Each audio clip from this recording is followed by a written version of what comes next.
One. Hello. All right. Thanks, guys, for joining me. Today, I'm still using Rishi Budhrani's Zoom account. Thank you. How much money am I saving, Rishi, using your account? I'll send you the bill tomorrow, bro. Hey, what the fuck, bro?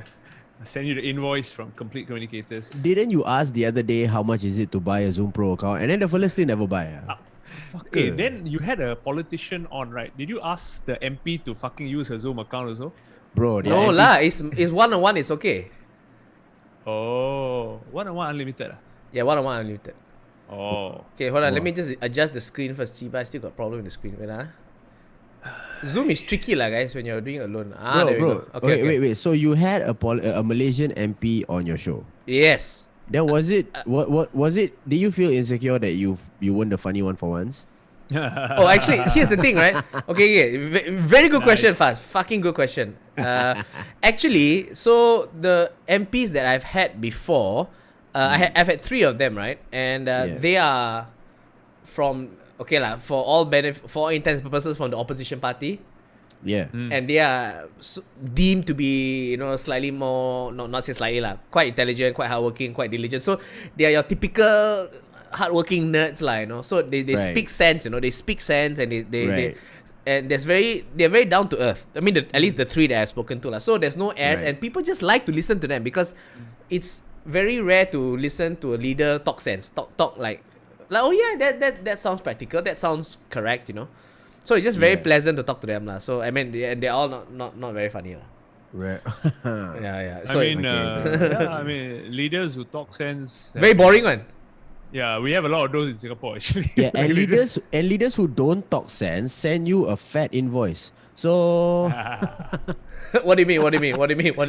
no, I said leaders that don't talk sense, when you have to be on their side, they send you a big check. So like how you gonna how you gonna it's either I buy a new car or I know what's best for the country lah. So guys, speaking about country, right? So it's not uncommon that myself and a lot of friends, we are thinking, we should move to Singapore, and things are shit right now in Malaysia. It's a very common thing. And then you'd be surprised that a lot of, not only are there already a lot of Malaysians who are living and working and thriving in Singapore, or they have lived longer in Singapore than Malaysia, but a lot of Malaysians in Singapore are already going to be Singaporean citizens lah.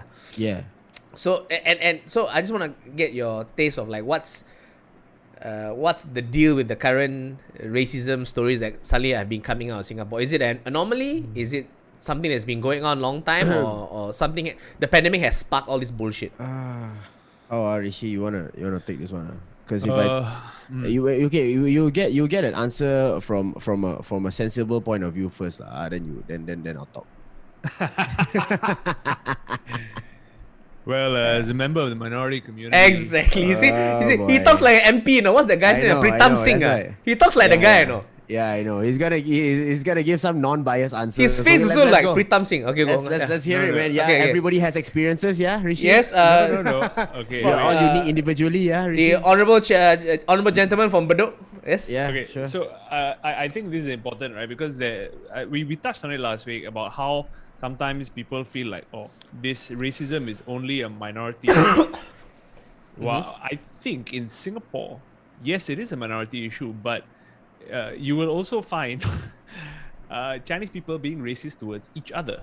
You will also find Indians being racist towards each other. You will find local Indians shitting on people who are not from Singapore, but they are Indians. You will find the other way around as well, like foreign Indians coming in going like, what the hell is up with these local Indians? Yeah. So I think, yes, racism is very, very rampant in Singapore. It's not new, but people talking about it and calling it out, that is new.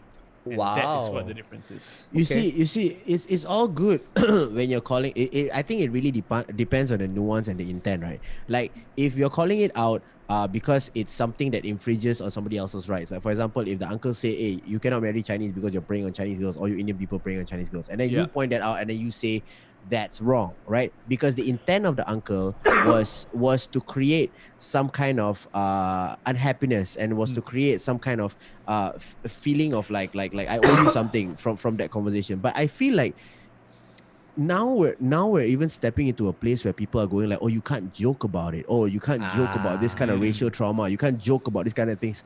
Like, it's as if, right, you don't understand that a lot of people, right, cope with these kind of issues, which are heavy issues, right, in many different ways, you know? Yep. And one of the ways that some people, which is a large number of people that we know even, cope with it through laughing and through humor. And it's not because we are taking it lightly. It's not because we're trivializing it. It's the way that we deal with it. People all approach an issue with a different point of view.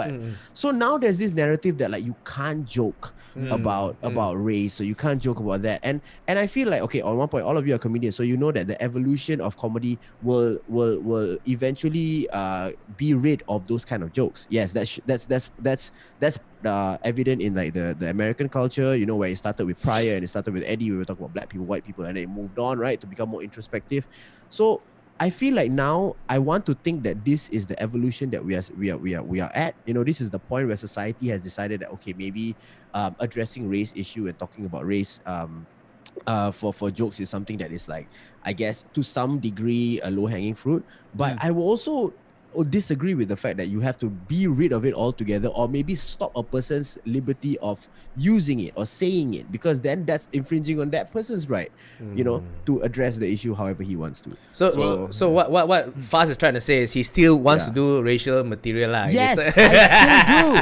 I just want to do it smarter. You know what I'm saying? Exactly. Like, I just want to do it smarter. That is exactly the point, because you know, like so the race-based material, right? The problem is not that it's race-based jokes. It's just that if it's always the same, like, you know, the white guy walk this way, the black guy walk this way, the Malays are like that, the Chinese like that, Indians, very boring. But even like, for example, you know, I used to don't want to do jokes like, you know, men are like that, women like that, because it can sound very hacky. But then recently I was listening to Patrice O'Neill when he does it, because his way of thinking is so far advanced, right? It's fucking funny. But at the end of the day, what is it? Men are like that, women like that. But the way he's thinking of it is so advanced and so original. That's why it's funny. Yeah, because he pulls it from his own life. Yeah, he pulls it from his own life. So like, if you can maintain authenticity by pulling it from your own life, then I don't think it's anybody's place to tell you that you cannot say it. Yeah, you know. Yeah. But you know when I came across that clip, right, of that lecturer at a polytechnic just saying to the Indian guy, you shouldn't be preying on Chinese girls. That is, I mean, for me, that's fucking disgusting, man. I can't imagine what goes through his mind to think that he has the authority to tell Indian guy that the Indian guy is racist because he's preying on Chinese girls. And he's a lecturer. He's not technically a dumbass. But how did he get to this point? You see, because it was like authority and bigotry that went unchecked for many years. And after this incident happened, some of his students started saying that, you know, he actually has talked about like Islam in a negative way during his whatever. Very Islamophobic, that's what I heard. Yeah, and it was not even like a philosophy class or a religion class. It was some fucking engineering class, bro. Yeah, engineering class is full of talking about. I mean, potentially you could swing it lah by mentioning. This is the engine, and Muslims are, by the way. I'm telling you. Okay, how many of you took motorbikes here? Yeah. Okay. Okay. The thing about Malays is. Chill lah, bro. That's relax lah, bro. Clever race-based material. Nobody saw that one. I mean, you know, we're entering from different angles. Oh my god. No. Hey, but I wanted to say that, you know, the guy's name is something Parkash, right? Oh, the guy that he was talking to? Yeah. Dave Prakash. Dave Prakash. And the spelling is the same as Rishi's spelling, because, you know, sometimes I do his passports and stuff for when he get. So Rishi, you know the flair? Yeah, correct. Yeah. I really do, bro. Huh? Serious? No lah. I think he's a part Cindy fella lah. Oh, he did. No, that spelling of Prakash like that, right? It's from my dealings with you is. Let me tell you what Jason is trying to do lah. After many years of him marrying an Indian girl, he's still trying to gain Indian cred, bro.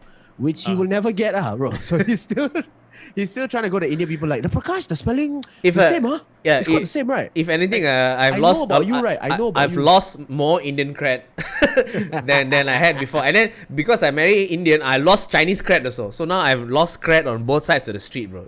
But in all honesty, I think your child will have Indian and Chinese cred. I think that she has a better chance than you, like. Oh man. What is it like for say I don't know. I mean, I'm just thinking of the future. Like, so my child is Chindian. If she grows up in Singapore, what are the perils of Singapore childhood that we should look out for? How disappointed will you be when she becomes a doctor? You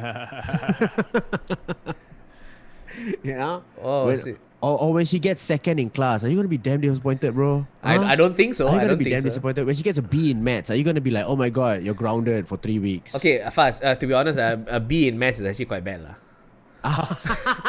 You see, bro? No, you I mean, see this fella? no, I mean seriously, B is. I don't know. You gotta. We're tapping to sensitive areas now. Yeah, we're tapping to some childhood trauma right now, bro. I'm so sorry, man. I'm so sorry I'm doing this to you, man. I'm so sorry, man. I can take it back, bro. No. I can take it back. No, see, I've never gotten a B in maths, which is, but it's hard to get a B, like, I feel like. I don't know. You guys got B. Jason? You guys got B before in maths, I never smelt the B in my life. Most was C+, bro. As long as you can, you different, bro. You Cindy. As long as you can count the credit and debit column balance, that's enough maths for you. No, his accounting class, he fucking nailed it. Dude. He taught the accounting class. Hey, hello. I was not an account student. Come on. Why are you all stereotyping me? Hey, Fuzz, you don't need to go for accounts. It's already in the nature. We're gonna catch all your zingers today, Rishi. Fuck, man. Bro, you predictable fuck. Okay, when I was in secondary, fuck you, okay, but true story. When I was in secondary school, I was in Tanjung Katong, which was like a neighborhood school, so there was an accounting class there, right? So one day the teacher did call me to ask me how to do one question. Bro. Can I tell you a funny story about Rishi and his school? Okay, so no. Okay. Sorry, no. So I didn't get that. What the fuck was that? Say again. Explain the joke. Okay, I tell you this one. No, Rishi, this one will top your thing. Okay, not because my story. It's a story I heard about you. Okay, so Tanjung Katong, right? Yeah, which school you went to? Tanjung Katong, what? Tanjung Katong Secondary. Okay, Tanjung Katong Secondary, right? They have this wall of fame, bro. Of all the celebrities, right? All the celebrities and the comedians that have been from Tanjung Katong. And then I think on top of the list, right, they put there like Tanjung Katong brings humor to Singapore, something like that, you know? And Rishi wasn't on that list. Ayo! Rishi was not on that wall. Ayo. So then somebody then contacts the school and says that, hey, do you know that there's this comedian named Rishi Budhrani? You know, he's doing a lot of shows. He's been doing Channel 5 shows and all that. So he's actually from this school. So can you put him on the wall? We want to show him some love. And you know what the school said? We want to, but he made a joke about one of our teachers. Bro,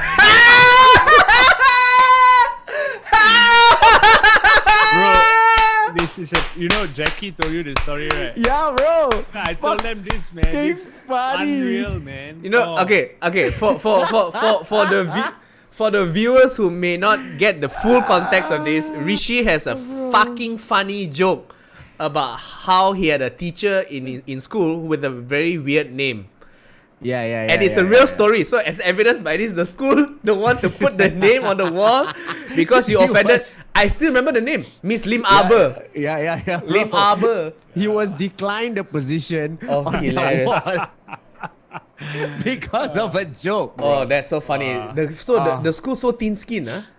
No lah, but I think they put it back now. I think so. Yeah, eventually they added it, and I'm next to the new finance minister, Lawrence Wong.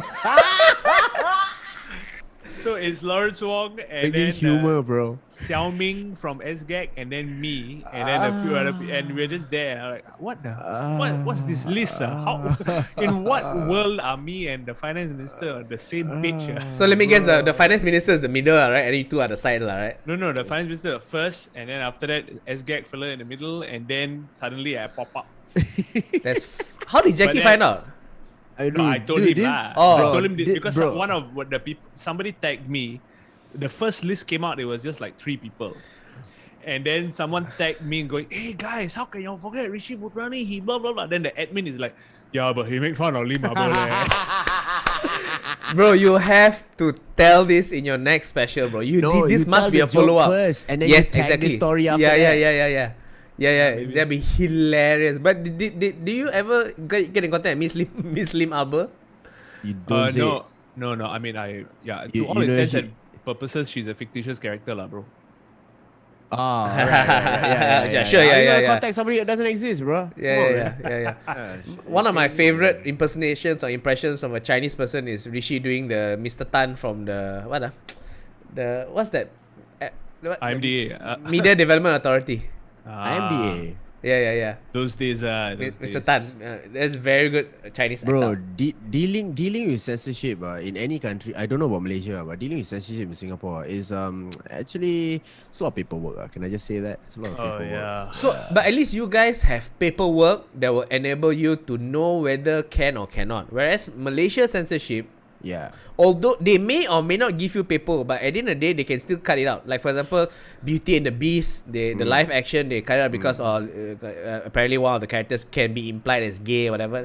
It's very draconian, but at the same time, kita nak buat movie kita punya nak menang Oscar macam Parasite, like lanciau lah Parasite. No lah. Hey, but this Beauty and Beast issue. Sorry, Fuzz. I just it was a thing in Singapore as well. I think they had to increase the rating or cut out a scene or something because of that same reason. Yeah, but Malaysia completely banned The whole movie, yeah. Yeah, and during that same period, there was like a touring play, a stage play, a musical play, touring around, I don't know, universities or whatever. The play is essentially the moral of the story is don't be gay. You know, like they would like okay lah, a couple would have I don't know what gay tendencies whatever. Then after that the teacher will scold them whatever. At the end, right, the lightning will strike and they die. I'm not kidding. No, I'm not kidding. Good old television, bro. Good old. Not television, a play. No, it's a play that it's like a show. It tours around campuses. Lightning strike in English or in Malay? Malay. Oh, okay. Yeah. Lightning strike is always a good ender, bro, to any movie. Yeah. You know, I also remember like there was one other racism incident from Singapore. What's the other one there in that same period? Bro, got a lot, bro. Okay, let me list them down for you. Okay, Uh-huh. first there's this crazy Biautan lady who's in the train and then just abusing everybody racially. Just abusing you Chinese, you Malay, no wonder or whatever. Wow. And then there was this there's this Indian lady who got kicked in the chest. This Indian lady got kicked in the chest. And then there was this there's a Indian man. There was a Indian man, being approached by this lecturer saying that, you know, he cannot get together with a Chinese girl or something. He's not supposed to get together. Then someone, am I missing out? Oh my god, there's this cardboard. Okay, so there was this Indian man who was praying in front of his house with a bell, and then the lady came behind and gonged. And then People's Association in Singapore, they made a mistake by taking a photo of somebody's wedding, right, cutting out the faces, and then after that posing that as like a Hari Raya promoting that. So that one was also a big thing, bro. It was in the span of a month, bro. There's like 5-6 things. Like the climate is insane right now. Like I don't even think. You know, it almost felt like the cardboard one at the CC almost felt like, hey, what the hell, man? How can we leave the Malay people out? It's like I mean, Come like on, every man. time Indian Chinese, Malay people also must kena one time lah. Yeah. So How bro. multicultural there, That one, everybody. no, that one was not only a race issue. It was also an ignorance issue, or deemed as racist issue. It was also a copyright issue. Like you didn't approach the person to use the person's photo. So like, and you know, you're right. It was a copyright issue, and eventually everybody tried to turn it into a political issue as well. If you saw, bro, Yeah, tiring, bro. it just Tiring, became so tiring. out of hand because someone tried to post an image of the girl complaint, trying to imply that, you know, she's a member or she volunteers with the opposition, which was so ridiculous, man. I remember one of the big ones that came out of Singapore was when this Chinese lady who worked somewhere was making a big fuss about Malays having their weddings at the void deck or something. Oh, the $50 wedding. $50. Oh, that one shook, bro. Those were good times, Those are good times, bro. Those are Because good times. she had to run away, right? She had to run away Left to Australia, right? Yeah. Oh, bro, I was on the come up that time. Like, still doing. Exactly. We were still doing comedy in the. I still had hair at that time. We were still Yeah, doing yeah, comedy yeah, in yeah, Masala yeah, in yeah. the small clubs, and then like everybody was going with a $50 punchline. Everybody look at me going like, "What are you gonna say, Fuzz? Huh? $50? Malay $50?" And I didn't fucking use it. I cannot. By the time it got to me, the fucking thing was overplayed already. Yeah. You know what? Here's the difference between racism in Malaysia and racism in Singapore, right? Whenever there's something racist happens in Malaysia, right, the culprit rarely gets the punishment, Right. and sometimes especially when it comes from a politician, right, the flirt will go on with his life as if nothing happened, or even get put up for election in the next election. Bro, there was one that you guys had the parliament, that one like what, pakai bedak gelap. Wow, that one, bro. No. And the weird thing is, right, the flirt also not very fair, bro. Yeah lah. The guy who said it, he himself is dark. Yeah. And then and nothing happens. Even I think you that's brought why it up. He thought that he could say it. I think that's why he thought he could say it. You brought it up, right? That guy, he's the MP for Bali. His name is Aziz Ali. Yeah. And he's also facing corruption charges in court. Right. Because this to me it strikes deep, because he Tabung Haji, which is a fund for poor Muslims to go for Hajj, right? Yeah. That money was found to be missing or whatever accounts, and then now he's being charged with corruption in courts. And that same guy is now going to go to Palestine on a humanitarian mission. Don't you just love the duality, bro? the complex duality of an individual when leading the country. No. Can I- Only Malaysia can have this. Sorry, can I ask this, Jason and Fuzz also? Okay. Yes. So I saw this story about Malaysia today, or like a few days back, about this baking cake company called 31 Fine Bakes. I don't know if you guys. What's it about? What's it about? So apparently, someone sent them an Instagram, a WhatsApp message asking this question. Okay, I'll forward you the article. Okay, so the Instagram story. So, 31 Fine Bakes. I want to know your company owner is what race. Ayo. Nice. And then company replies, we are multiracial, but may I know the reason for this question? And then the person says, I don't like to buy things from Indian. Woo. That's why I want to know if got any Indian in your company. Tell me. Woo. Hello. Okay, then the company replied lah. Now, this is, to me, this is majorly, it's bullshit lah. It's crazy, insane line of questioning. But also, I don't know what is the source or who's the person, right? Who's asking. You think it's a troll? Like it's a. I don't know. You yeah. see, even if it's a troll, it's not funny. No, you think it's just somebody trying to make the news? No. It has happened so many times, and I would say Chinese people will tell you that that guy is not, or that person is not being a troll. That this has happened many times in many different permutations before. Right. Like for example, the whole issue of where Chinese landlords and ladies, they will blatantly say don't want Indian. Oh, right. Yeah, no Indians allowed. Okay. Yeah. Now then if you delve further, you ask what's the reason, and they tell you the reason. No offense, but actually because the Indians they're cooking a bit strong. So later the house will smell. And then the prayer it boggles my mind, because I don't get it. Like the cooking is cooking. There's Indian cooking doesn't smell stronger than Chinese cooking. It is all the same. I mean, we all smell stronger than Irish cooking, for example, or Australian cooking, okay. And this has happened many times, and it's so sad because like I can attest to the fact that I had a tenant in my Johor JB house, Indian family, model tenants. They were splendidly perfect. When they left, I felt so sad because I lost such an awesome tenant.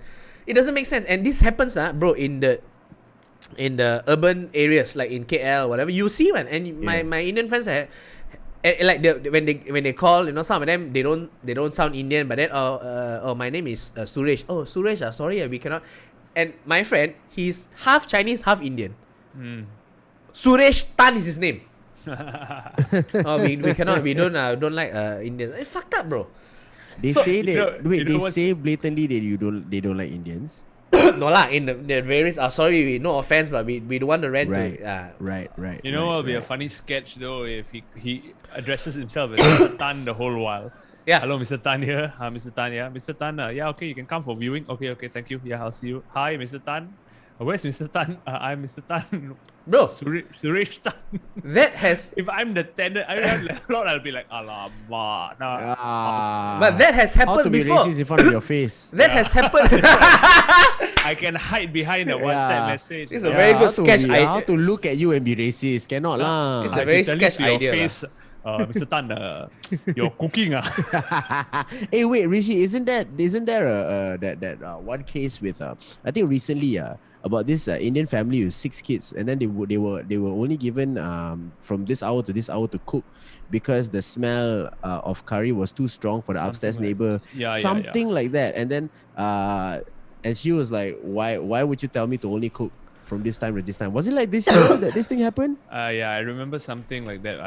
But maybe something they say like cooking curry very strong. First of all, I don't know anybody who does not like the smell of curry. First of all, the curry is the most beautiful, most fragrant smelling thing that I've ever that the dish can have. So why I don't understand. It was actually, it's not the first time this has happened. I think back at maybe about 5 or 6 years ago, 2014, around 2013, there was this case of overseas Chinese family complaining that the Indian family, their neighbors were like cooking curry, and it became a big thing lah. In fact, Wild Rice did a play about it called Cook a Pot of Curry. Oh yeah, they did. Which we all were a part of, and this was a big thing that because back then the xenophobic sentiments were insane. Yeah. And It's pretty bad. We got it like under control for a while, and then COVID hit, and now it's insane again. Now Yeah.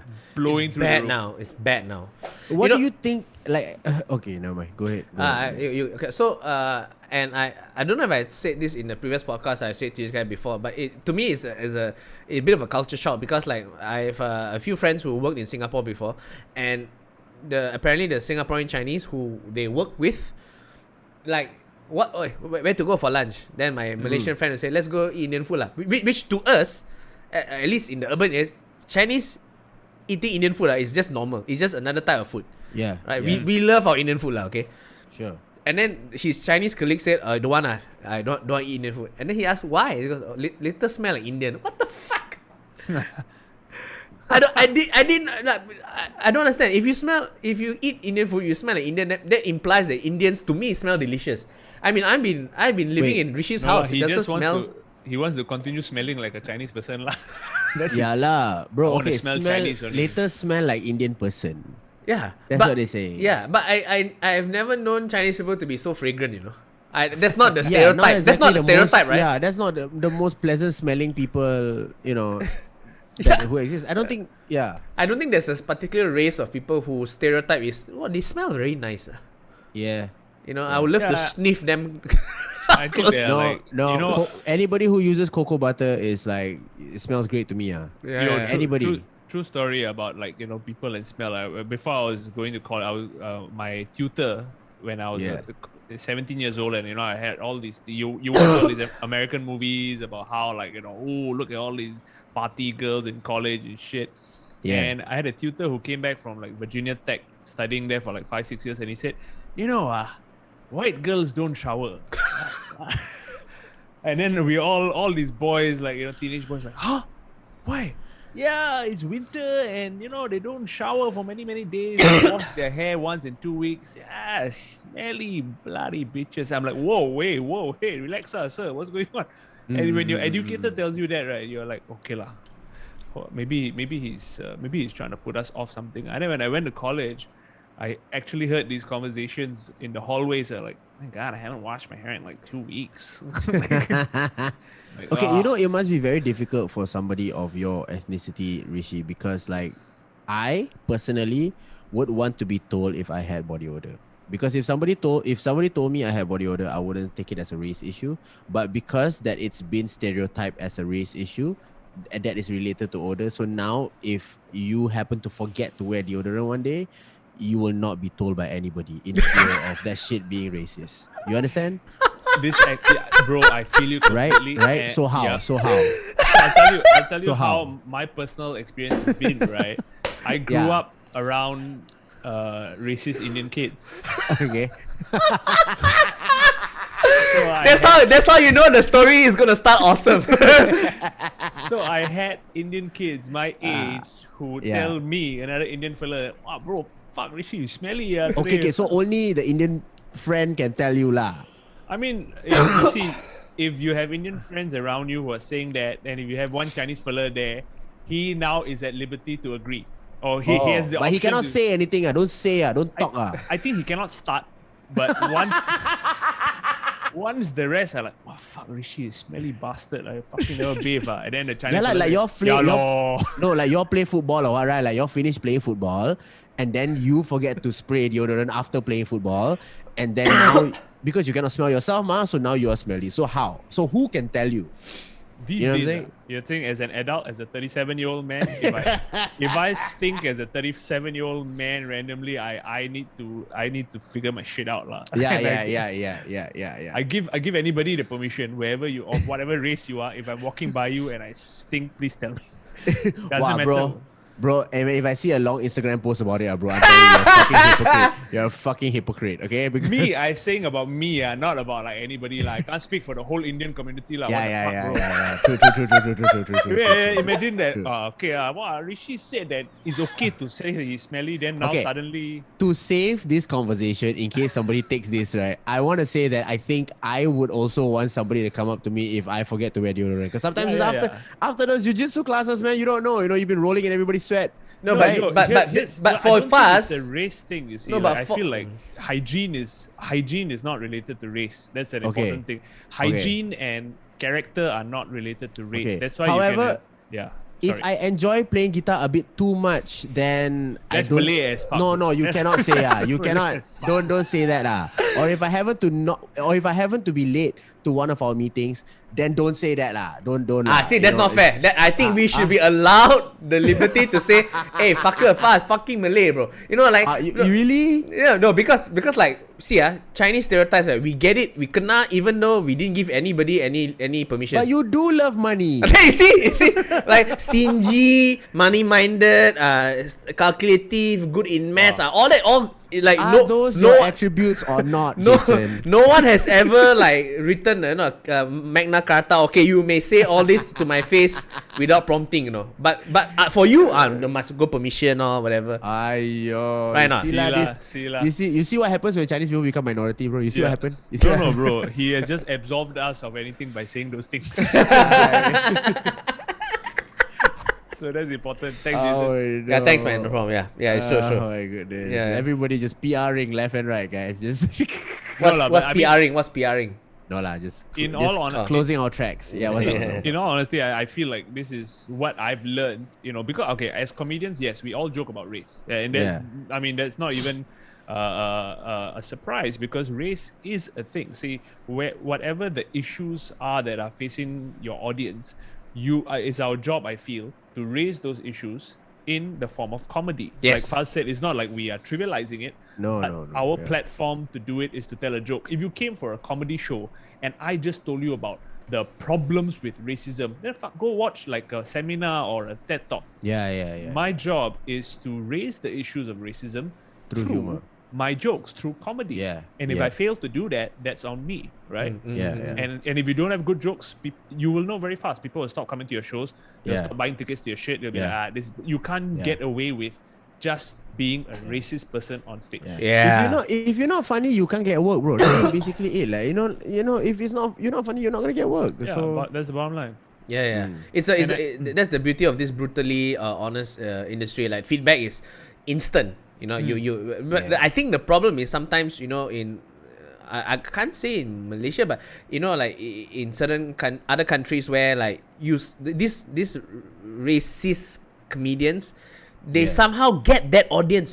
They get that the kind of people who say that about that race, and then they think, oh, that's funny, but actually it's a negative feedback loop system where they become more racist thanks to the audience. So sometimes it's the audience, like it depends on, like in the States where That's you what they perform wanna comedy, see. where you perform comedy, you can't get away with that in New York, but say, I don't know, some other state you may get cannot. right.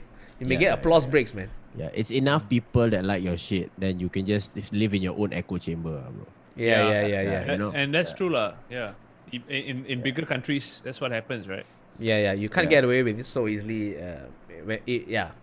But anyway, so you guys have been working on before we went live. You guys were showing off your new shows. What's been cooking up for your live stand-up comedy? Things are opening up again in Singapore. Well, yeah, that's the general mood. Yeah, That's the general mood of So things. okay, your mood is yeah. This is Malaysia's mood. Oh, jialat lah, fucked up lah. That's the yeah, mood. okay. Yours is worse lah. Yeah. Because ours there's uncertainty and there's a little bit of red tape, and we're not sure about a lot of things, but at least there's some hope lah. I think. Yeah. Yeah. You know what I like? Okay, in many things that I don't like, okay, particularly being lack of income, uncertainty in direction and all that, on all those things. One thing that I do like is I now have an excuse on why my career is not going that well. In Singapore. If I'm not saying my career isn't going that well, but if there's ever a time where like, hey, why is there a stagnant point of your career right now? It's like, COVID, bro. Yeah, but so I totally get that, but I think it's too long a day for me to be in that. Too long. Last year was like, okay, like I give you 1 year. This year, fuck, things are not improving. If you really want to get that creative juices flowing and you want to feel motivated and angry and upset at the same time, right? You go and just go and Facebook your friends who are performing in New York, bro. New York is opening up like they never had COVID at all. Yeah. Clubs are opening. People are fucking doing movies. Yeah, the fucking A-listers are posting their tour dates. Like, I'm in this all these 25 cities, bro. I feel fucking Shout upset, out Ronnie bro. Cheng. No, Ronnie Cheng now. Trevor Noah as well. Like they're stopping the daily shows to tour. Yeah, Ronnie Cheng is doing workshop shows, like trial shows now. And then he's doing a hope you get rich tour, like don't know how many 15,000 cities or whatever. That gets me because like I'm here stuck, can't even work on my jokes, bro. It's fucking annoying, man. Yeah. And you, bro. But there'll be a payout. Yeah, sorry. The thing about it, bro, it's 1 year and a half since I've actually stood in front of an audience holding a mic. Don't count the month of April where I could workshop stuff like. It's been closed since March last year.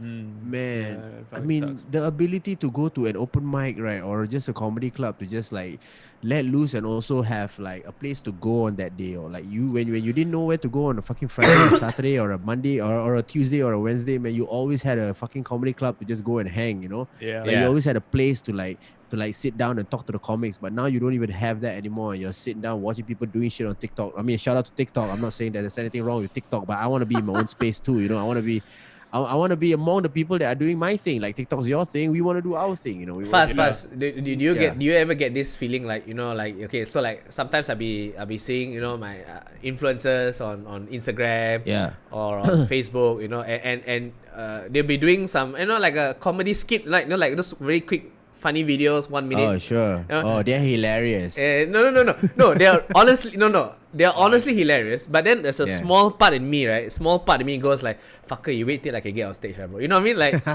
you wait, bro. You funny now, bro. You funny with your camera, bro. Fucker, let me get in front of the microphone. Then like, that's my place now. But now that one also cannot, don't I? But don't you feel like that? I mean, that world has opened up another avenue of creating. Oh yeah, everybody. of course. No doubt. Now I realize that the new breed of comedians would come from those platforms. So those platforms are producing a lot of young, like-minded individuals who adore stand-up as a craft, but feel a bit more comfortable being behind that camera and doing it with the edits. When eventually they want to learn stand-up, then they will come up and do it live. But that is now the starting point of any person that wants to do comedy. But you're right, man. You're right. Yeah. So go. You go. Oh no, I was just going to say that that transition. I don't know if you guys agree to this or not, but like for people who have spent we've spent at least 10 years on a live stage in some capacity as a stand-up comedian, right? Yeah. And then maybe somewhere within that we started, I don't know, personally only during the pandemic I started doing the sketch videos or whatever, or comedy online and all that. Rishi report all that lah. Yeah, which I feel Yeah. like the transition was not as crazy because we've all been doing a bit of on TV stuff, on camera stuff. But to transition from camera to a live stage, that is like diving from like a 2-meter board in the private swimming pool to bungee jumping off the Grand Canyon. I mean, that's what you're doing lah. That's what you're doing. Yeah, you're trying to take the edits from the Rishi report to try and see if that can translate on stage. Which No, you can. Okay, Which- no. See, that's Yeah. very different. You see, that's Yeah. like That's a recording of a live show with a live audience. It's not different from doing like stand-up or sketch show. I'm saying like Sure. if you are doing TikToks Correct. on your phone, Right. where you obviously have some comic timing, you have Yes. punchlines, but to translate that into like, hey, I'm standing up with a mic Yes. and this is just me. Yeah. That's going to be interesting to see. And I the- love Completely different craft. And the biggest problem, I mean, not problem, the biggest thing that they don't see it coming is like in stand-up, you will fail.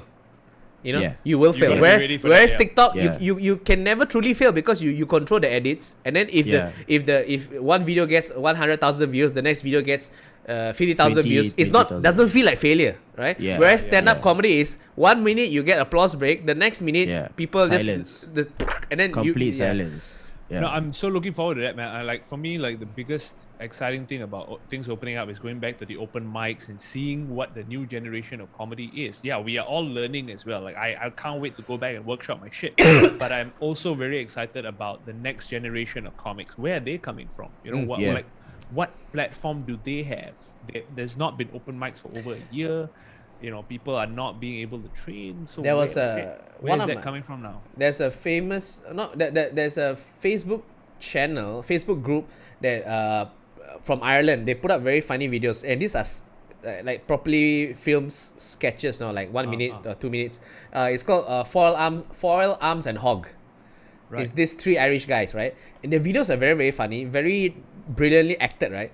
And but they come from like a theater background, so they also have live shows. Right. So they tour with their sketches, and you see to go, this is why they're great, because they had a theater stage whatever acting background, but they translate so well on TV. Bro, Auntie Donna. Those two guys.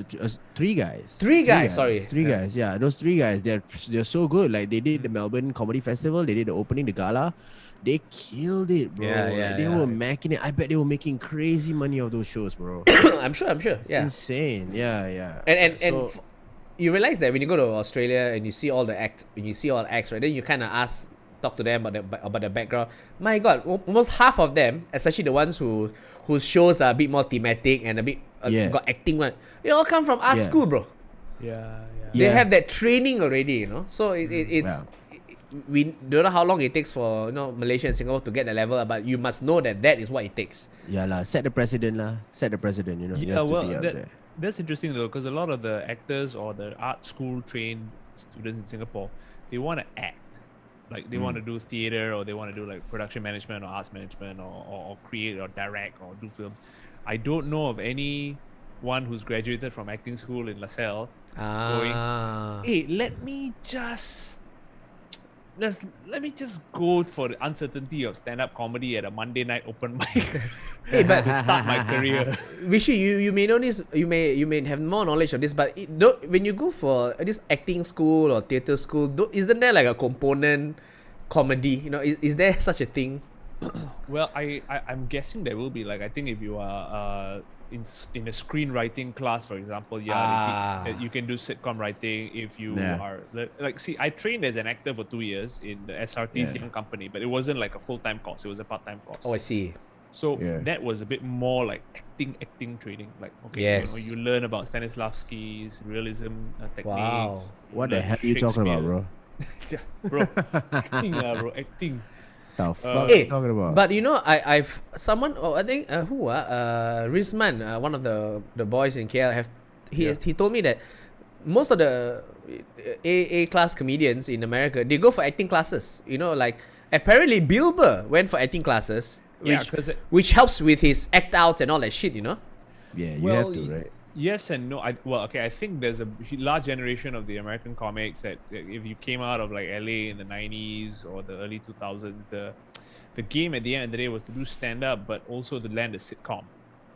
right? So that's what a lot of them were trying to do at the time. Like Ray Romano got his, after Seinfeld got his sitcom. Like, wow, look at that, man! Everybody can get something. So if a studio is gonna invest money in you, they need to know that you're funny, but can you act? So go for acting classes just to beef up their skills a little bit, lah. Remember the time when one of our many dreams which we never fulfilled was we want to go to Chicago and enroll for a 6 months course in improv, Second right. City. You had a dream without me. That's crazy. Yeah. Now no more. Now no more. We didn't even make it past. Didn't even make it past Thailand, bro. Man. You went Thailand, you bro? see, every time we lose listeners, right? Every time we start talking about how sad we are because of the COVID situation, and then the listeners will just be like, "Yo, fuck this shit, lah." No, I don't, yeah. But honestly, I don't care. I just want to talk to you guys, and I know. That doesn't matter, cause like this is Yeah, real. Okay, let's talk about your country and how like the political situation in your country, bro. So how got hope, What do you guys think from my demeanor? It is I would say it is unprecedented times because basically Parliament is closed. Still close, still Close. Still darurat rest. And this is all out in the news, but the ruling coalition wants to extend the emergency and keep Parliament closed. And then the head of state, the Yang di-Pertuan Agong, has already issued some sort of statement saying that Parliament should be reconvened as soon as possible. Yeah, Two statements it is. You don't want to be like Brunei, you know. What's going on in Brunei? Brunei is still in the state of emergency, bro, up till today. Since when? Or since when did they start? Something happened, I forgot. I was watching a documentary and I forgot. Like something happened and then declared state of emergency, and then when they declared state of emergency, never went back. That's what I know. Oh, since from many decades ago lah. Yeah. Oh, I see. Yeah. So it's I don't know how long the emergency is gonna last lah. So it's a weird thing because you don't even need an emergency to because the COVID situation is kind of getting not improving. I mean, it's an emergency anyway. It's really an emergency anyway. Exactly. See, this guy right here gets it. It's really an emergency. So why do we need to shut down Parliament? You know? Yeah, I know, right? Yeah. So things are tough, and a lot of people are suffering. You know, and this is one of the reasons why I wanted to do more lifestyle, because honestly, most Malaysians right now are just having a tough time, and they're depressed and not feeling happy, and it's just tough lah. So you'd be surprised at how many people will message me after this saying, "Hey, thanks for cheering us up," whatever, because people just want to listen and tune in, got nothing else to do. Okay, so I wanna heat things up a little bit, because now I wanna tell all the Malaysian listeners that Jason has expressed on many occasions that he wants to move to Singapore. And every time he expresses his excitement to us, we will be very nonchalant about it because we didn't want to tell him how we truly feel. But I about think moving to Singapore. Yeah. But I think he doesn't care. He doesn't because this guy is truly made for Singapore. Like, he will be a soldier for the PAP, and the PAP will be so happy to have him. And there was one time when I actually said, you're so ready, right, bro? And then he actually said, I can't wait to go to Singapore. He said this, I can't wait to go to Singapore. And then space, I'm ready. Ready for what? Ready for what? I'm ready for my net worth to be 1/3 of what it is. I'm ready for things to be expensive. Oh my I'm goodness, ready bro. to, Can I just say, now that all your Malaysian listeners are, bro, if you ever move to Malaysia and if you ever change your citizenship, I tell you Malaysians, y'all better stop making fun of Singaporeans already, okay? Enough with the water thing already, How long already y'all still want to hold on to that thing? Actually, people people have forgotten about the water until you just brought it up. Yeah. Right. They don't make fuss, say Singaporean Nasi Lemak not nice all. Then what? Then you come here how? Come here eat our punggol Nasi Lemak. Fuck.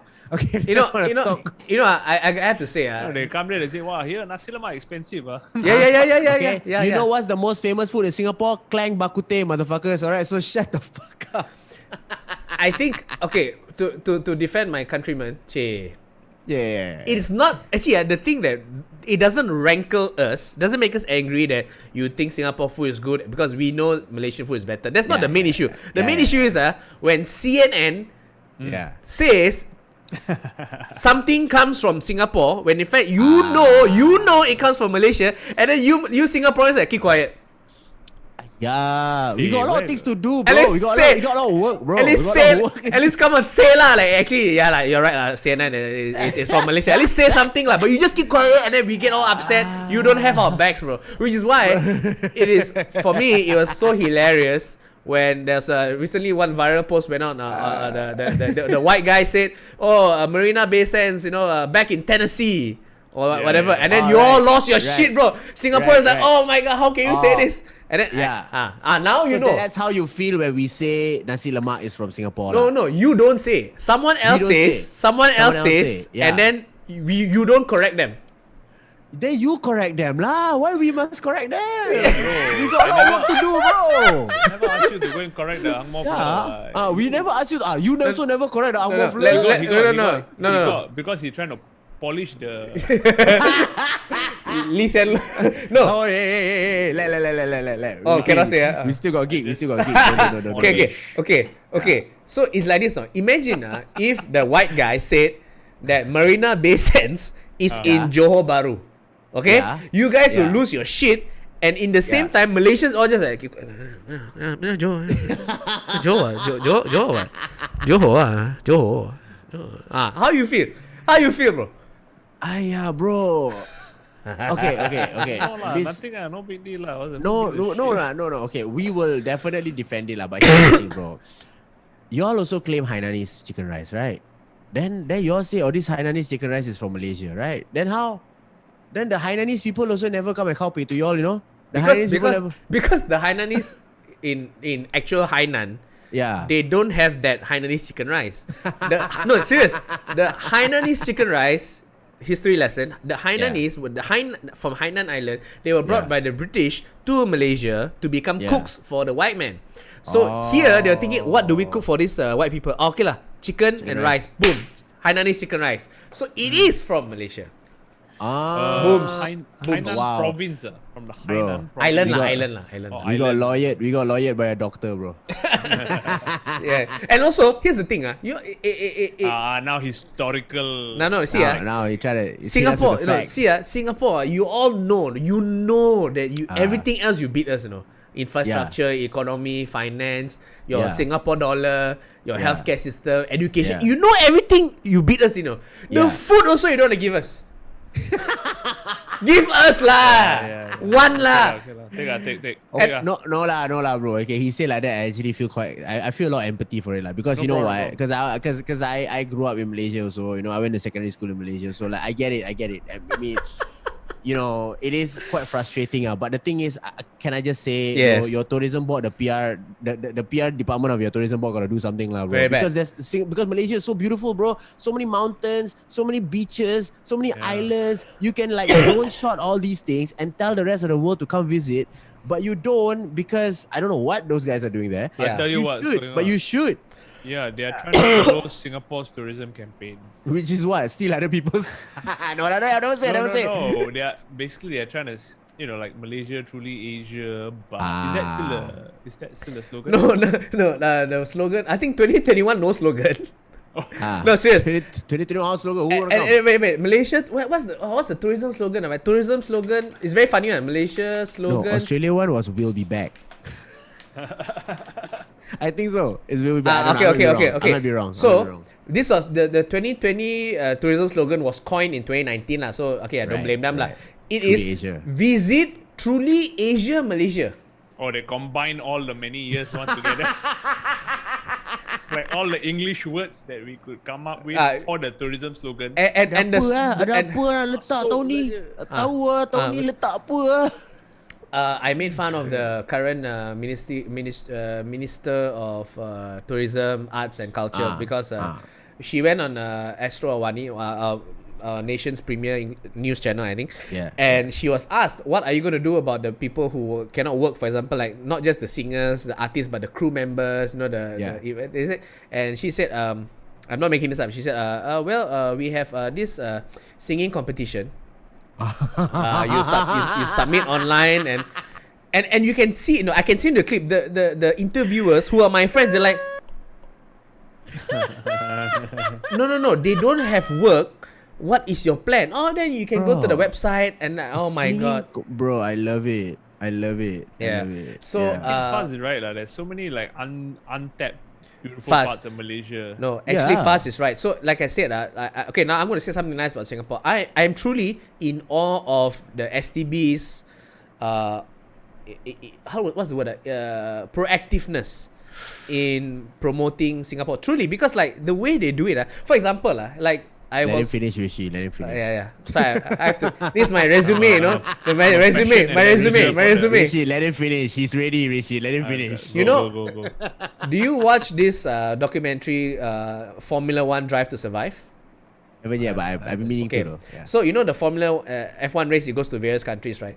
Yeah. I swear, every time they cover the Singapore lap of the race, I swear, I have no proof. I'm just thinking that the STB has somehow or other lobbied them to include like nice shots of the city.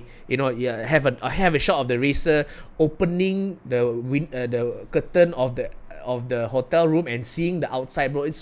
There's extra beauty shots on it, Right. And that is awesome because it gets people to know about Singapore. Like when Crazy Rich Asians.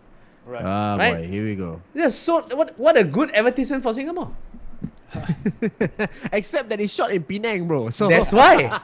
So while Singapore gets all the credit, Malaysians are just like shouting at each other. Hey, actually, you were shot in this mansion or Chong Zifat No mansion. lah. So it's STB is so good. you are our cool older brother, bro, Malaysia. We are the nerd brother that did well in life, you know, and you are the cool older brother that has all the culture, that has all the attitude, that has all the, you know, racism. So like so you should and the amazing food also, bro. And the you amazing got food. that too. There yeah, is so you know, we work hand in hand. We have an ecosystem, you know. You give us water, we sell back to you. You see what I'm water saying? That again. kind of Jesus. ecosystem. Water again. You know, there is no better indicator of how things are so different in Malaysia and Singapore, right? That even the Malays in Singapore don't want to come to Malaysia. Oh Is that shit. true though? I don't know. Right? We want to go there to shop, bro. Shop only lah. I miss hanging in Malaysia lah. I mean, I can maybe I wouldn't I miss live Malaysian there, but I would love to like continuously go back and forth. Yeah, hang, yeah. you know. I love Eat Malaysia, great. man. I mean, like Malaysia always, it takes the steam out of, like, you just feel a steam coming out of your brain. Like you enter Malaysia, it's just so relaxed. You know, know. one of Malaysia's underrated superpower, which we don't play up enough, is that Malaysians are fucking friendly. They are. We They love you. we are so Yeah. friendly. Remember, this is a true story fast. We myself, Rishi, and another guy from India, Azim Banatwala. We were this was the time we were doing the festival. So the three of us were just in a restaurant, a Greek restaurant. So we were eating our food, right? So we were just talking. Yeah, you know, Melbourne's really nice. You know, Melbourne. Yeah. Then suddenly this next to us was a Singaporean lady. Next table, Chinese lady, and she leans in. She goes, "Oh, I hear you guys talking about Melbourne, you know, and don't you all realize that there's urine? Sometimes there's a smell of urine on certain corners of Melbourne." And then so we're like, I don't know how to respond. Azim from India, he goes, "It's okay, ma'am. In India, that's the entire city. Okay, all right. Your countrywoman, this Singaporean Chinese lady, leans in and in all earnestness goes, yeah, but Singapore don't have, you know." I'm like, hey, we're just making small talk, man. Fucking just flow with the convo lah, bro. It's so Singaporean. Like, lah. yeah, It's so exactly. Singaporean lah. It's so Singaporean to do something like this. Malaysians, right? We can flow with the convo one. We're like, yeah, but Malaysia, this lady, just stop it. Bro, it's a very Singaporean thing, bro. It's just, we just want to tell you facts, bro. forget about just being friendly, just facts, bro. And then we have to tell you we are better. You know, like that's just a thing that they. Is it true? we Is like that to thing? do. It's Is that a thing? I mean, I don't have to do it, but like, you know, I don't like to. I mean, there's a certain 70% of us, 70% of us like to. Okay, 70% of us like to like to give facts, and show us, show you all how good we are. The 70% of us And like these, to do that. these statistics are by the Department of Statistics. I know, Okay, to all the viewers out there, we're gonna Yeah, we'll take questions. So please ask myself, Fuzz, or Rishi any questions you want. We'll try and answer the most interesting ones. We're gonna keep talking, but later ask questions. We'll answer. This is live, okay? Okay, It's live. It's live. Yeah, it's live, huh, Rishi? yeah. I know. Why? Yeah. He just sent a Read your message text, to bro. the group, bro. He just sent a message to the group. What is it? I thought. Let's take a few questions. Fucker, bro. So sorry, I gotta rap soon. Fuck you, Rishi. Hey, what? You said 9:30 what? Bro, I 1 said, hour. bro, last time we went for 2 hours, okay? Oh, is it? Okay. Why What you so, gotta do? What wait, you why gotta do? you so busy, What you Rishi? gotta do? Why? Gotta get on a call for some edit lah. See, Edit. Hey, Fuzz. what you editing? Nothing bro. I got Fuck anything you lah. Hey, exciting. tell lah. What you editing? Oh, shit lah. He's TikTok. been trying to give us a subliminal message. He's been putting a green color on his background. He's making green, bro. Yeah. Making yes, money, bro. yes, Don't yes. disturb. Don't get between the man Okay, and his stop rice this. bowls. Yeah. Rice No. bowls. Okay, wait. Ah. Neither Singapore nor Malaysia has any high currency value that is of green color. We got $5, bro. We got We also, $5. we also got $5. That's not Yeah. high value. So what's For green you like? lah. For you, for me, it's high value. Wow, bro. Okay, so makes you three times the value. You need to go and make money, lah, Rishi. Is that what's No lah, happening no right lah. now? No. I mean, I think we should take some good questions, because y'all are boring the fuck out of me. Fast, I'll be honest. I always thought that, okay, generally Chinese are money-minded. I myself am money-minded. Bro, when I met Rishi is the first Cindy I properly know. Yeah. My God, this guy. Yeah. Next yeah, level, yeah, bro. Yeah. That's He not makes, next he, level. makes you, he makes you look like me. In a way, he makes me feel like, hey, am I money-minded enough? But can I tell a funny story? Okay, about, go. We did a gig together, right? With Jason. So so it was Jason, Rishi, and I. We were doing a show at Sentosa. They set up a nice little they set up a nice little stage, right? It was by the beach, We were supposed to do stand up together, and it was a nice thing because we were all gonna perform, and we were all gonna share the stage. So I told Jason, I said, okay. Jason comes in and he's got the full corporate Jason, with the shoes and the pants and the blazer. I said, what the fuck you doing? It's a beach show. Can you go buy some fucking Bermudas and a t-shirt? And then he goes, can I? I'm like, yeah, it's by the beach, bro. Come on, let's go. So we go to Queensway, bro.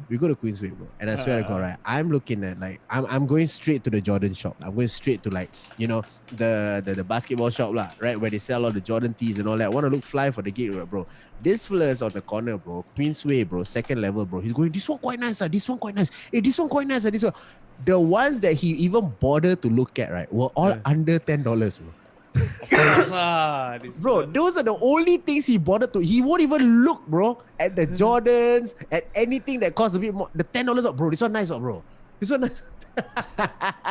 Yeah, No. I remember that show. I felt like, look, I know you guys were just coming in to do your stand-up sets, right? But none of you wore fucking pants or shoes. I know it was a beach show, but I wore jeans, I wore jeans and Who I the folded hell? up my jeans and they looked sexy. But you guys showed up, and for the amount of money you guys got paid, right? I think fucking even the uppaid would have put on some pants. No, If I but was beach paid- ma, it's a beach Yeah. gig ma. Bro, if I was paid your money, I would put on jeans too. Yeah. Okay. I think you were. There's a question which I think I'd like to hear Rishi's response because Okay. Rishi made like a 16-page collage on Instagram about it. So, to each of you, have you taken the vaccination? And if yes, how was the feeling? So I've documented my experience. How was your vaccination experience, Rishi? Okay, I've only taken the first dose of the Pfizer vaccine. Yep. I probably had a little bit of an ache in my left arm for maybe 24 hours, 48 hours. But after that, I was great, man. I did like my longest run 48 hours later. The experience was swift, fast. I had an appointment at 2 o'clock. I had my jab by 2:05. It was What? very efficient. Yeah, Wait, no joke. sorry. Hey, you appointment 2 o'clock? I arrived I scanned my token in at 2:01 p.m. Wow. By 2:05, some ex-army medic had jabbed me. Nice. and then there was a 30-minute waiting period Oh, okay. under observation. Okay, and okay, was okay. out of there by 2:35. Oh, Solid, okay. Solid. solid. Yeah, Yeah, it was like beautiful, man. I mean, Yeah. very very positive vibes. Everybody Nice. was actually being very helpful. Very Nice. nice. I think Fuzz, you're gonna get yours in the end of July, right? Oh, July. dude, yeah. I'm Yeah, getting yeah. mine. I'm getting mine like next week or a week after that. I think. No. Sorry. The July first, and then then August, yeah. August after that. Yeah. So The Pfizer, yeah, it's yeah, great, man. It's so What- cool. Yeah. Yeah, one good thing about the vaccination centers is that no racism. Oh man, like color blinds, yeah. Everybody get jabbed, everybody give water to each other. Oh, nice. Because the virus also not racist one, right? So kena everybody. Yeah. Yeah, lor. Yeah, so Oh, better jet everybody. Remember back when it was racist? Wasn't there good times when it was racist? Okay, Faz, there's a question for you from Dave Yeah. Menon. Faz Yeah. watched you live when I was working in Singapore. You the best. Question, what's the best Nasi Lemak in Singapore and how does it compare to the best you had in Malaysia? Okay, best Nasi Lemak. Okay, a lot of Nasi Lemak aunties are gonna kill me. Okay, a lot of Nasi Lemak aunties are gonna kill me. But best Nasi Lemak in Singapore. Don't say, man. I keep it on the DL, bro. It's Bali Nasi Lemak Geylang. Straight up. Serious, Bali Straight up. Nasi Lemak Sir, Geylang. the place is called Bali Nasi Lemak. So you know what Punggol Nasi Lemak is to the Chinese Nasi Lemak scene, right? Right. Fuzz is finding the right words to go No, through. wait. You know what Punggol Nasi Lemak is, right? So Punggol Nasi Lemak has already been like it's kind of like the McDonald's of Nasi Lemak. You right? guys have taken me there, right? Yeah. Okay, Rishi yes. has taken you there. Rishi has taken. Rishi has also taken you to go eat fried rice, by the way, in Singapore. Let's not. No, man, you continue your story. Okay, so Bali Nasi Lemak is off this corner, right, in Lorong 15 Geylang, and I swear, right, the vibe, the place you sit down is exactly like Malaysia, bro. You sit down, it's like I wouldn't say dilapidated, but it's not as renovated. It's still very, it's still very hood.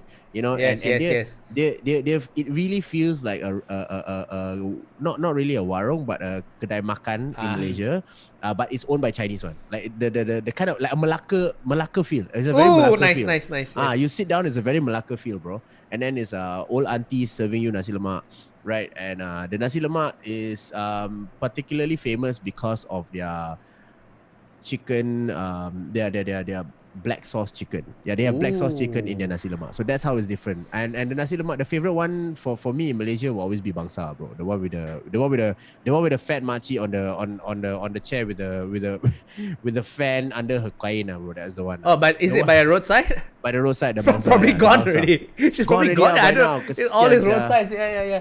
That's so good. Yeah. So that's the one.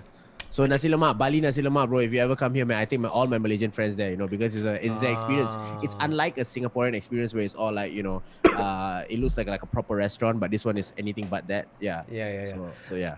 I remember, Rishi is always such a good host. Whenever I go over, he will say, "Hey, bro, Yeah. come, let me take you go makan." Then he'll say, "Let me take you go eat the best something."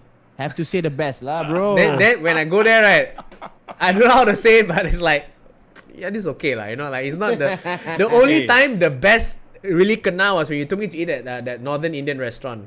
Remember with the other comedian, what's his name, really? Daniel. South Indian. Daniel Ryan Spalding. Yes, you took us there. Remember the Indian restaurant? South Indian, yeah. South or Samis north? Curry. North. Samis curry. That's so good. That was the only one, Then the rest That was good. Yeah, that was really good. Oh, man. Interesting question from some fucker. He goes, Wait. does Rishi and Fuzz think Jason would survive national service? No. No, you don't have that. You're incapable of that level of subservience, bro. Okay, but okay, Chop. You're incapable of that. Wow. Okay. I think I'm very capable of being submissive, but not for 2 years lah. 2 years cannot lah. Did you just say you're capable of being submissive? Submissive, subservient, bro. I'm actually very. I'm not asking about your fucking bedroom preferences. Okay, like I don't want to know like No, what. my research has shown that the Singapore, how shall we say, authorities would prefer subservient people. So I can, bro. You are ready for that shit, lah, bro. You are down, Just bro. trying to You're polish, on your knees, open mouth Polish. ready, just ready to polish. Do the both of you have to go for your yearly physical tests Yeah. for your reservist training? Yeah. What do you think Rishi is training every day? Oh, dude, I'm actually a military-ready personnel. No, military reserves. I've already finished my NS liabilities. Oh, What is wow. finished NS liabilities? That means after you, so if you are, if you're not an officer, not a commander, after you finish your full-time NS, you have to do at least 10 years of cycle or 7 high-key and 3 low-key training sessions. And I completed all that because I went back very regularly, very religiously, because I love all the friends I had in the army. You know, I hang out with them, chill out. So yeah, I don't do much in the army for those of you who are asking. I was the manpower clerk who signed the leave forms for people who like say that, oh, hey, my wife pregnant, bro. Okay, go. You know, oh, my grandmother passed away. Oh, my house burned down. I signed. Okay, no problem. Go. It's so not cool because like I know Fuzz becomes a cop every year or something like that. I think that's super cool, man. Yeah. I'm quite tired of it actually. Yeah, I'm not. 2 weeks 2 weeks of being a cop. 2 weeks 2 weeks of that. But like it was only for all the way till I think once I started doing a lot of showbiz already, they transferred me somewhere else. Yeah, meaning? So now I am back in like training command as some office person. Oh wow! They cannot have me operating area outside. My first experience, and only experience with Singapore cops was when my first trip to Singapore. I went to the casino, of course, and I left my passport in the toilet. Yeah. So then when I realized I left my passport, I went back to the toilet. Passport was gone. So I panicked, and then the casino worker was so nice. Said just go make police report. Yeah. So I went to police. I meant to take a bus, and then the bus driver and a passenger said, "Don't worry, the police station is on this route. You just get off one stop after me." The guy's so nice. Went to the police station, and to quote Kavin, the best thing about the police is in Singapore they speak English. And then I went there. And I said, "Oh, my you still refer to it as police station." Police. Sorry, police. Sudahlah tu Rishi. Police. Okay, so then I spoke to this policeman who in hindsight is probably a reservist like you because very young. No, I think he's an NS man, not reservist. NS man, sorry. NSF. And then he was like, this one you need to contact the High Commission of Malaysia. Today is today is weekend, but never mind. There's a special hotline for you to contact them for this kind of emergencies. I look for you. He gave me the number. I called, and in that moment I was transported back to Malaysia. Nombor ni tidak berkhidmat pada. Oh my goodness. And then it's so funny, So the next day, Monday, I went to the High Commission to apply, and then I went there. Right, you could see all the Malaysians also lining up to renew their passports, and you can tell all the Malaysians always we all have to photocopy our old passport, but there's only one photocopy machine. So there's Malaysia now is still right there, right? Bro, and then after that, I got a call on my phone. Hi, we are the casino. We found your passport. And that's when I knew And that's when we all knew also that you would never make a fucking soldier in Singapore, bro. Because our soldiers, what kind of a fucking useless soldier will you be? What kind of a soldier cannot get through admin? Wait, what do you mean? What do you mean? What kind of a soldier goes to the casino, A, and B, leaves his passport there? Like, wow. How dare you? How dare you? Your passport is your rifle, Jason. Yeah. Is that what they teach you? No, your rifle. We're just making stuff up, bro. They teach you your rifle is your wife, but that's a different story. Okay. You know this whole story you told me about the Malaysian embassy. High Commission.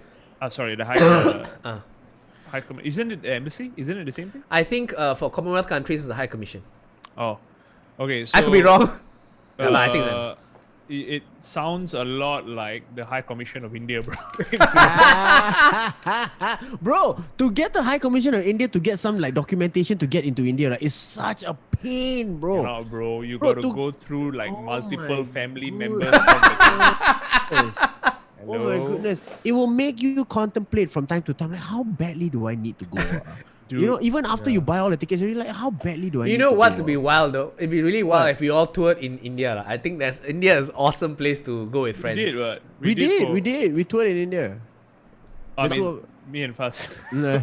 Not just. The closest I went to India with Rishi is what, Sri Lanka or whatever, Colombo. Remember? Bro, Yeah. if Virdas happens to be watching this magically, right? When things open, Mr. Virdas, can you please set up another one of those weird ass pajama tours? I Yeah. promise you, the comics that are gonna come back there are gonna bring their A game, bro. Fuck the both of you. He will call you, lah. Hey, Lancha, let me tell you a story about Verdas, okay? When we were performing at the Singapore Fringe Festival, lah. And then Verdas had his own show. Verdas and his Indian comics had a show, and I had This is Melbourne, no, in Singapore. Oh, right. So and I was on another show, but I think the show was before him or after him or whatever. Yeah. He only stayed to watch Kavin's show. He didn't watch mine. He didn't watch my part. Okay, then mine. Then last year, I did early this year. I had a Zoom gig for BBC, okay. Yep. And on the bill was Verdas. I thought, okay lah, this is my time to impress Verdas. Okay, Verdas went on first. And then he He finished, he fucked off. now got chance, bro. How lah, bro? So anyway, Verdas, if you're watching, I'm also available for the weird-ass pajama tour. Oh my goodness! Yeah, but Jason, it was you did- it was such a good tour. Okay, then. Yeah. No, it was good fun. No, I was just saying, Jason, you did go to Delhi and like you did some stuff in the end, right? Yeah, Mumbai and Delhi twice. I love the experience. I was there. I went alone, so I mean, I realize I don't travel well alone. I prefer company of friends. But India is an amazing place. I'm not kidding. And the thing about India is it's so big.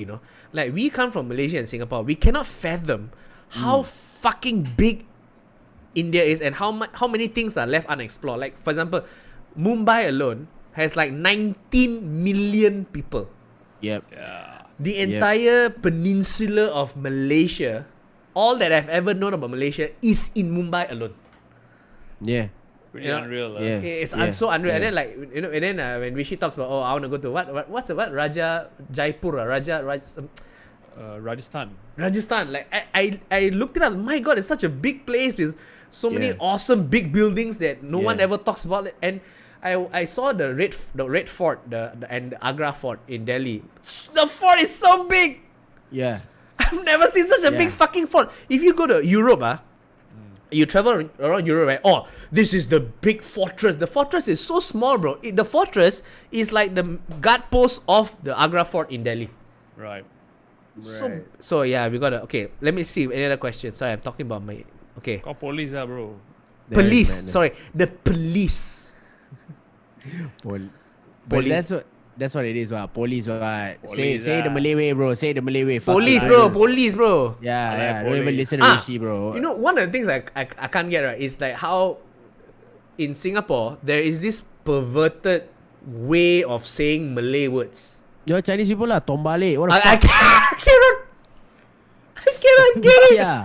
I damn gelat I eat this until I damn gelat. Leche. Yeah. Then my face so pichia like that. Oh, Face so pichia. pichia. My face so pichia I eat until I damn full until I tombale Yeah lor. Until so gelat. It's that old school that you make like, lu mau pasang ini barang That was not so bad. They still talk like that in Malaysia, bro. No, Malaysia we still. pasang ini barang No, we still. pakai polis nanti. But we don't have tombale lah. That is ridiculous lah. That is. Tombale is proper like Chinese people murdering the language.